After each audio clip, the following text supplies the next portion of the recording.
This channel does not promote any violent, harmful, or illegal activities. All content provided by this channel is meant for an educational purpose only. মুখ্যমন্ত্রী মমতা বন্দ্যোপাধ্যায় সন্দেশখালীতে এসে প্রশাসনিক সভা করে গেলেন।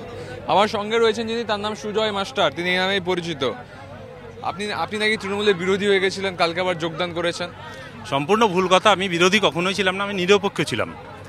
কোনো রাজনৈতিক তকমা আমার গায়ে ছিল না, এটা বলতে পারেন। আমি নিরপেক্ষতা অবলম্বন করেছিলাম।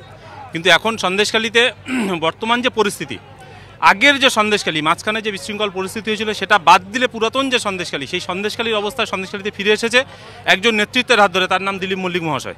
তো সে কারণে আজকে আমার তৃণমূলে সক্রিয়ভাবে তৃণমূলে আমি চলে এসেছি। মানে এই যে আন্দোলন পর্ব যখন সন্দেশখালী বিশৃঙ্খল ছিল, তখন আপনি সাময়িকভাবে নিরপেক্ষতার ভূমিকায় গেছিলেন। হ্যাঁ, সাময়িকভাবে ব্লক সভাপতি তৎকালীন ছিলেন শিবপ্রসাদ হাজরা এবং উত্তম সর্দার, এদের অত্যাচারের কারণে আমি নিরপেক্ষতা অবলম্বন করেছিলাম। যার কারণ সেই পরিস্থিতির মধ্যে যে সাধারণ মানুষগুলো আজকের আমাদের ভোট দিয়ে নির্বাচিত করেছে, যে সাধারণ মানুষগুলোর জন্য আজকে সমস্ত নেতার এত কদর, সেই সাধারণ মানুষগুলোর উপর অত্যাচার করা হচ্ছিল, যেটা আমি মন থেকে মেনে নিতে পারিনি। সেই জন্য আমি চুপচাপ হয়ে গেছিলাম। আজকে মুখ্যমন্ত্রী এখানে এলেন, প্রশাসনিক সভা করলেন, এটা ভেবেছিলেন কুসমিনকালে ওই শিবপ্রসাদ হাজরা, শেখ শাহজাহানরা থাকলে হতো? না, হতো কি না জানি না, তবে সন্দেশখালী মানুষের দীর্ঘদিনের একটা আশা ছিল। এবং আমার যতদূর ধারণা, আমি যদি খুব ভুল না করি, স্বাধীনতার পরবর্তী পর্যায়ে ইনি প্রথম মুখ্যমন্ত্রী, আমাদের মাননীয় মুখ্যমন্ত্রী মমতা বন্দ্যোপাধ্যায়, যিনি সন্দেশখালীর বুকে এবং ঐতিহাসিক এই অরবিন্দ মিশন ময়দানে পা রাখলেন।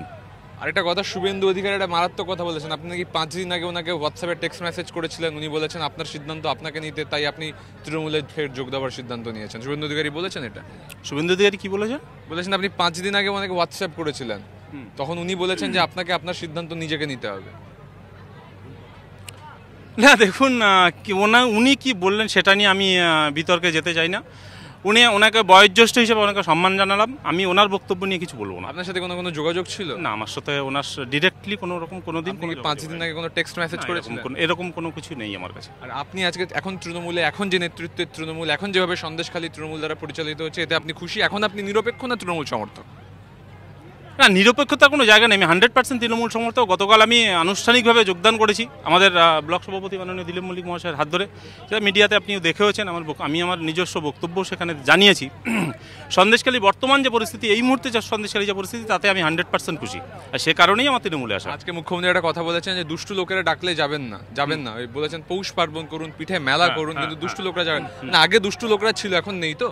হ্যাঁ, 100% সেটা উনি বুঝেই, ওনার বক্তব্য একদম সঠিক ছিল, অথেন্টিসিটি ওনার কাছে ছিল, সে কারণেই উনি এই কথাগুলো বলেছেন।